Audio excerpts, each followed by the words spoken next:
Alright, so what you're looking at here is a program called Logisim. It stands for Logic Simulator, most likely, or something like that, because it's a program where you make logic circuits. Now, if I had to describe what a logic circuit is it's basically an electronic circuit made up of things like transistors that performs logic on binary signals. And a binary signal is a signal that has one of two states, either on or off.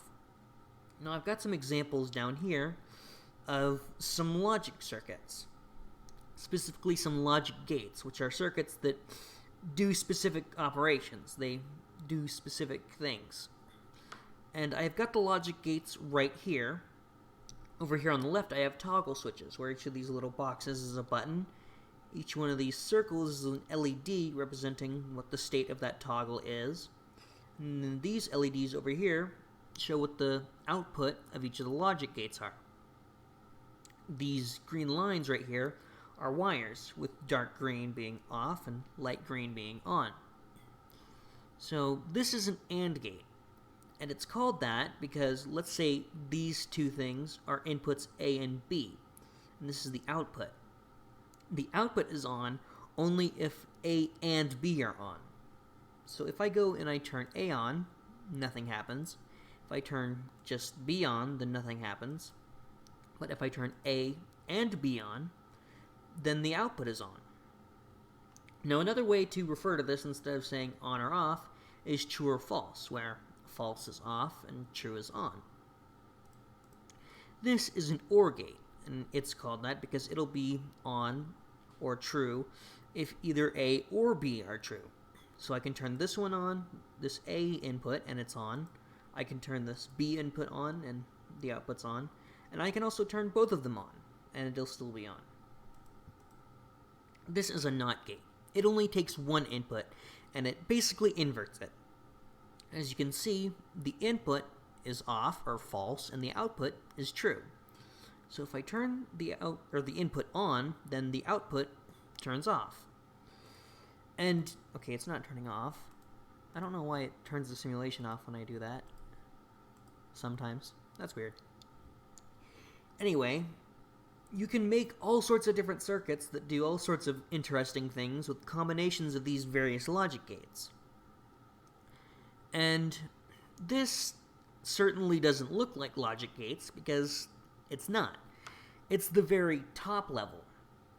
Inside each one of these little boxes is a whole array of logic circuits. As you can see, this one's little tooltip indicates that it's a ZE 8-bit microprocessor.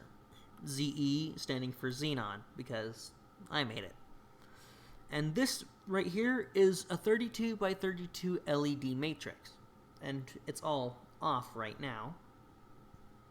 And this right here is a ZE 32 by 32 display controller. It basically controls this display. You can see that it's only got a few inputs, yet it controls this whole thing. And I'll get to how stuff like that works later. This right here is called a ROM. If you don't remember what a ROM is, it stands for read-only memory, or read-only memory. And it's memory that can only be read. So, examples of something like ROMs would be DVDs, even though you can burn some DVDs, so those are actually called DVD...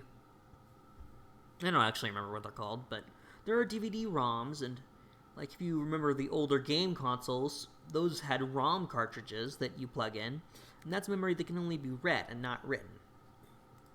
And this over here, this component, is RAM, which stands for Random Access Memory. It can be written to and read from anywhere in the memory. Like any place in it inside this RAM can be read at any time, or written to. And this one in particular has 64K of RAM, which that doesn't sound like a lot, and it really isn't by today's standards, not at all, but this is an 8-bit microprocessor that's running it. So it should be fine, especially considering that this is a 1-bit LED matrix, I should say, because the lights can either be on or off, which means that it only takes up 128 bytes, in memory. And that's a tiny portion of that whole 64K. And that means that stuff like sprites and graphics like that are also going to be really tiny. So it just works out in the end. And this chip right here is called a Northbridge. And a Northbridge is a chip that basically routes things coming from the CPU to the rest of the computer, and things from the rest of the computer to the CPU. And nowadays, that kind of chip is usually built into the CPU itself, but in older systems, it was a separate chip, like it is in this one. Now, I guess I'll go ahead and show you the CPU. If I click View This, now it looks like a mess of wires, doesn't it? Well, just wait, it gets worse. Let me zoom out. There we go. This is absolutely awful. At least awful to look at. It performs amazing things, like math and other things. But anyway, it is not very easy to tell what anything on this does at all, because it's just not intuitive. It's all logic circuits. But I'll just go ahead and point out that this, and this are the inputs and outputs. Now, the address is an output.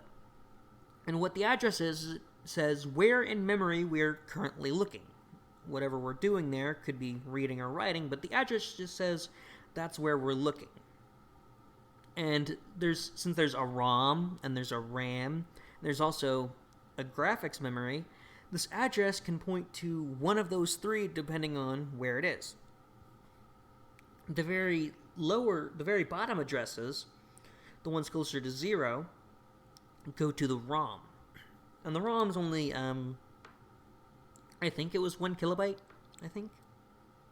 Yeah, probably.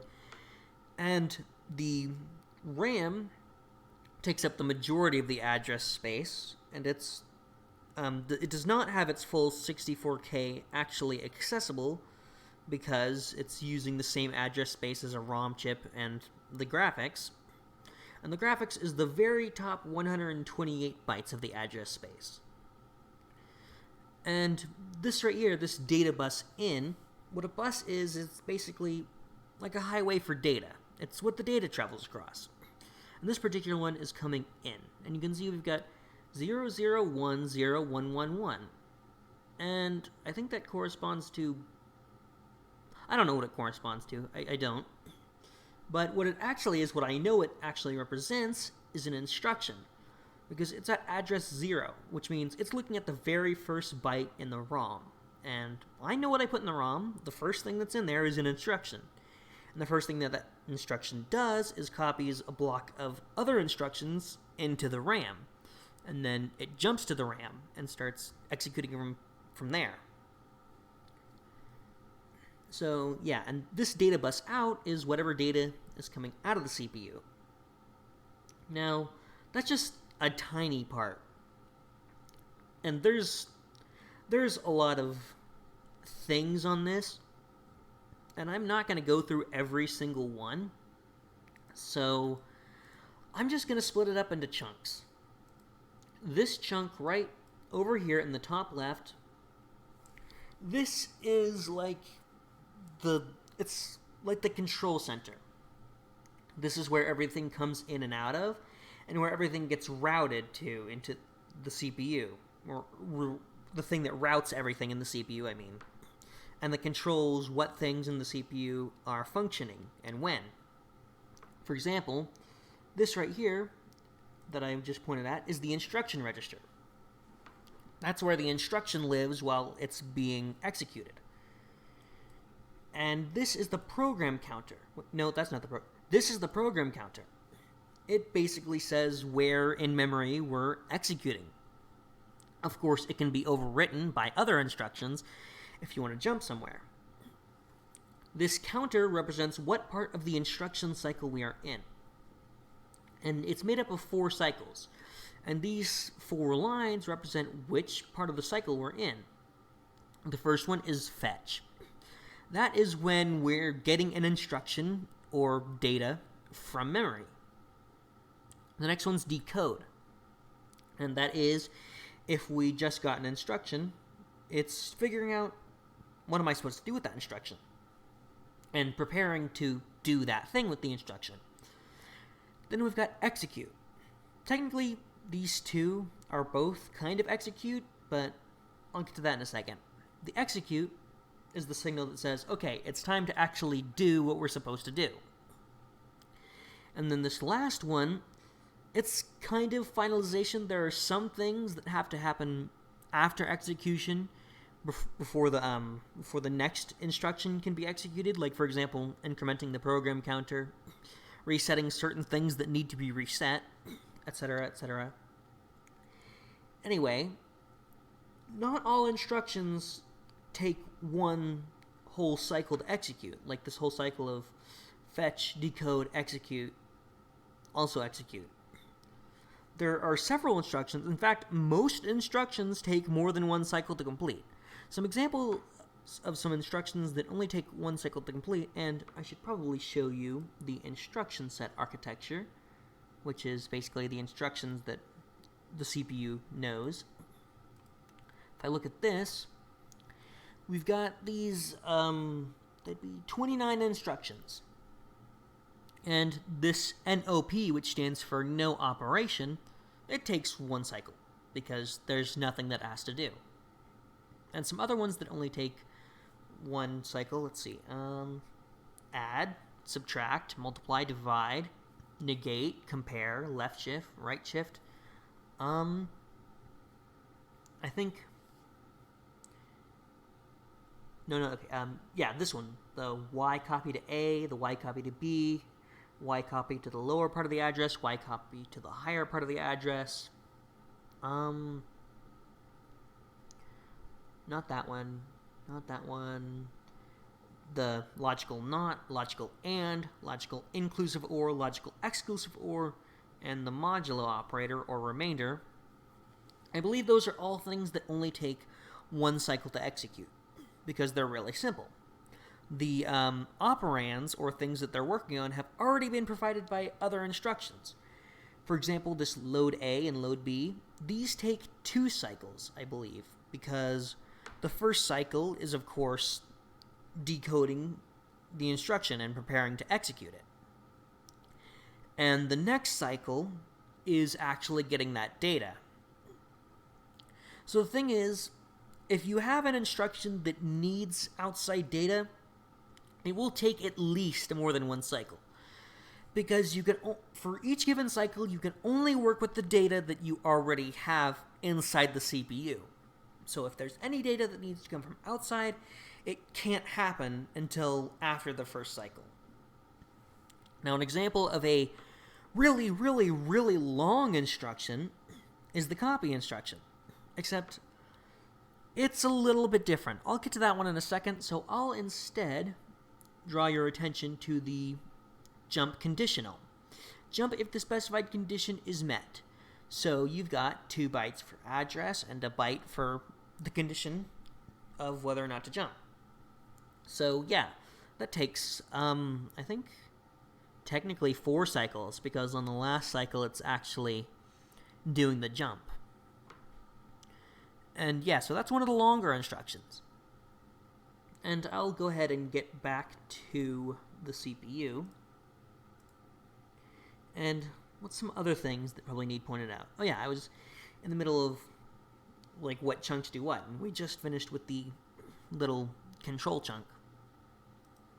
Then we've got this whole line right here in the middle. This really, really, really long line, plus also this kind of, and also this. That is the decode logic. That's what actually decodes the instructions and sets them up, or sets the CPU up for what those instructions are telling it to do. This over here is the arithmetic logic unit. You put information in, you send signals to do various computations, which are what these green wires are. Those are signals to do various computations. And if I zoom in, there we go. This register that I call the Y register, that's where the results of all the computations come out. except for the comparison. The comparison happens right here. The comparison comes out right here, conditional. And condition is what you're checking against. And it does an AND operation on the conditional and condition, and that results in something that is not either on and off. That actually results in something that is a whole byte long. But what we do know is that if it's not 0, then the condition has been met. So we have this other comparator, and coming out of the greater than side, we have this green wire. And that runs, well, it's not easy to tell, but it runs to the thing that allows the program counter to be overwritten, because that's actually part of the conditional jump instruction right here. And I think it's also something, because yeah, if you follow it here and then you see this is a bit extender. This extends something that's 1 bit to something that's 8 bits. Can I click on there? Okay, there, yeah. So this, yeah, that goes to the data bus out. So that's how you can write the result of a comparison back to memory, because that's definitely needed in a lot of cases. So yeah, that's the decode logic and the, no, don't zoom in, zoom out, yeah, and the ALU. Now, this thing right here, and also technically this, is part of the block copy unit. It is completely separate from the rest of the CPU. And that's because the block copy instruction is an interesting one. It's not like other instructions. So much so that it doesn't even act like other instructions. The first several cycles of the instruction right here that are decoded operate normally, because those are the only parts of that instruction that the CPU is natively equipped to handle. But then after it gets those operands, which are the place to start copying from, the place to start pasting to, and also how much to copy, it can get those operands just fine. But once it gets those, then it actually has to start copying those. And I technically could have made it, I think, to where it's all done normally with the CPU, but it would have been slow. And instead what I do is I literally turn the main part of the CPU off, like the part that does the fetch, decode, execute, and execute. That's all turned off, so the CPU is no longer reading instructions. Instead, this unit down here is given full control over the CPU's peripherals and does the copy itself. Now, excuse me, can I scroll? There we go. Where this right here has 4 steps to each cycle, this one only has 2. So it's much faster than if you tried copying with the CPU. Significantly faster. And that's one of the reasons why it has its own special unit, apart from being so bizarre and foreign to the CPU hardware that I already made.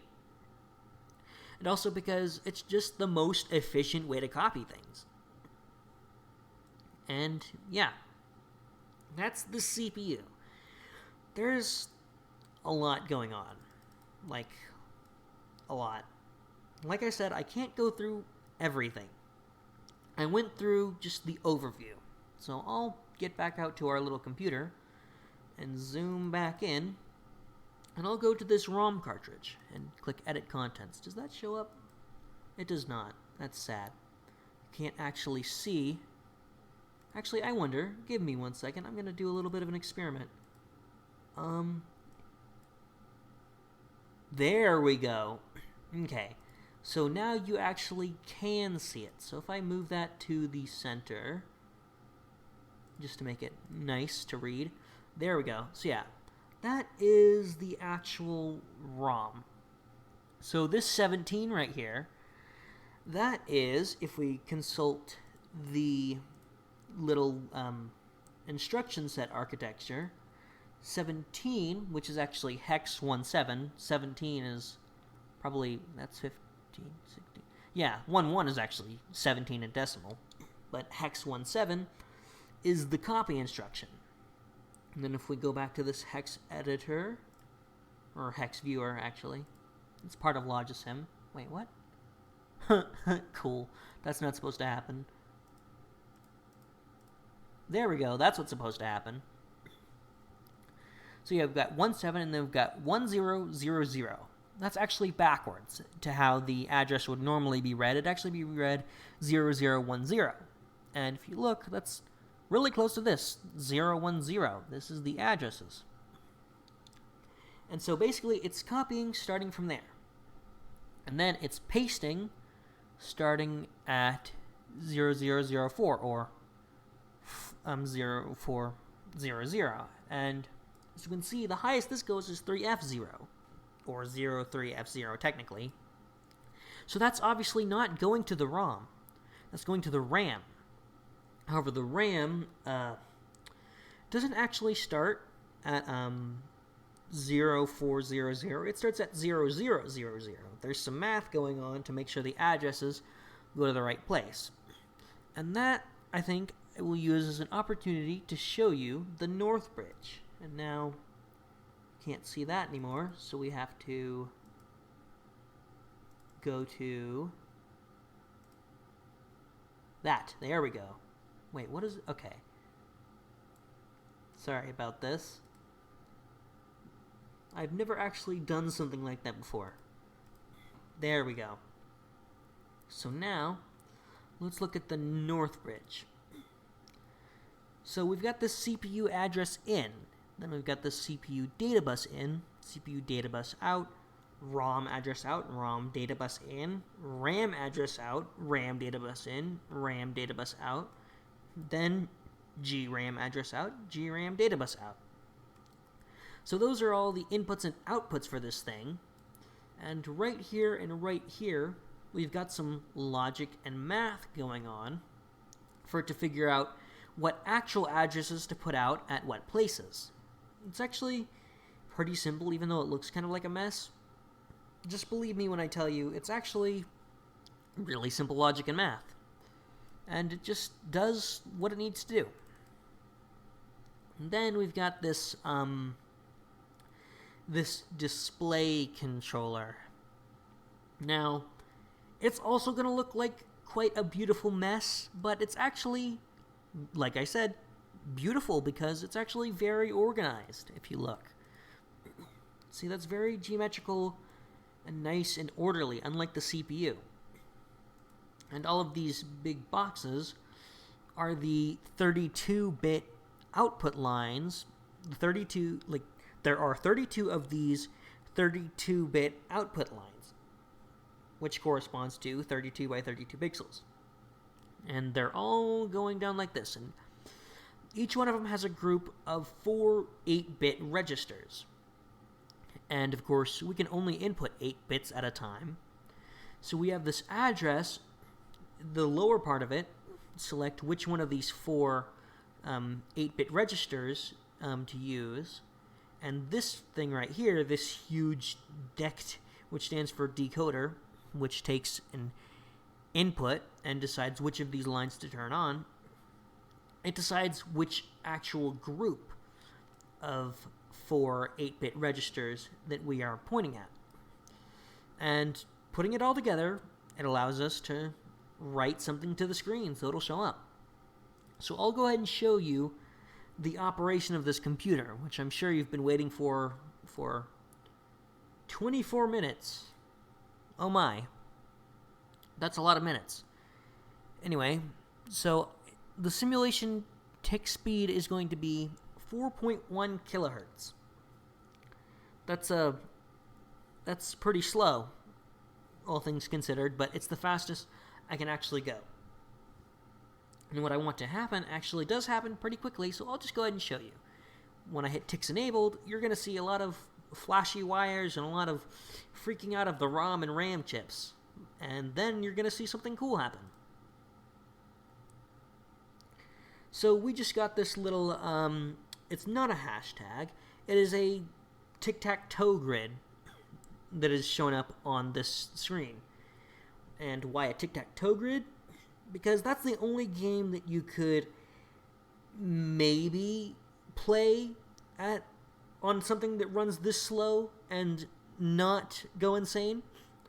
I don't think it could actually handle, well, it could definitely try to handle other more complicated games like maybe Pong or Tetris, but it would be so slow that it's just not even a game anymore. But with something like tic-tac-toe, it just is kind of fine because there's literally only a handful of graphics. There's the little cross, and then there's either an X or an O. And that's it. You just draw one at a time after somebody makes a turn. And so it just kind of seems like the other person's taking a really long time to decide. And you can't actually input anything yet because I realized, wait a minute, I should be working on my audio program, not on this. And so what I did instead is made a video about this. Interesting how that happened. But yeah, so tomorrow is Devlog Thursday, and I have made some progress on it since the actual last Devlog Thursday. There's been some actual progress. Not much. Hopefully I can get a lot of work done today after classes and actually have a little bit more to show. If not, I could spend that devlog going into more detail about how the systems that are there work and the new systems that I've implemented. Because I do have some stuff to say about those, but I also had a lot to say about this, which I'm really proud of. And there is no functioning tic-tac-toe game yet. Maybe you've noticed that after all of this happened, the RAM and ROMs were just filled entirely with zeros until the ROM loops over because it's only got 1 kilobyte. So yeah, there's no other code in this than the code to draw this cross on the screen. Also, an example program that takes a value in memory and keeps incrementing it and checking if it's less than or equal to 10, and if it is, doing that again, getting it from memory and incrementing it until it's finally greater than 10, at which point it actually jumps to the routine that actually draws this thing on the screen. So if I were to, now I'm back into the Logisim. So if I enable it, we'll see just how much faster that thing comes up on screen. See, it's already here.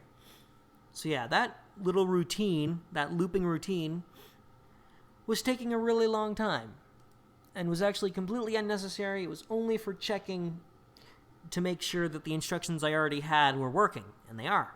Everything's working nicely. And yeah, maybe after I actually have some time to work on this instead of putting off working on my audio program, which caused me to put off working on space farming. Man, this has been a mess of a last 2 weeks. Then I'll revisit this and probably do some more videos about that and try not to make them impossible to watch because this one is 30 minutes, isn't it? Anyway, thanks for watching. If you did watch this far, thanks. Hopefully I've cut it down if I can. If I can't cut it down, then this will be all uncut. But yeah, thanks for watching, and bye.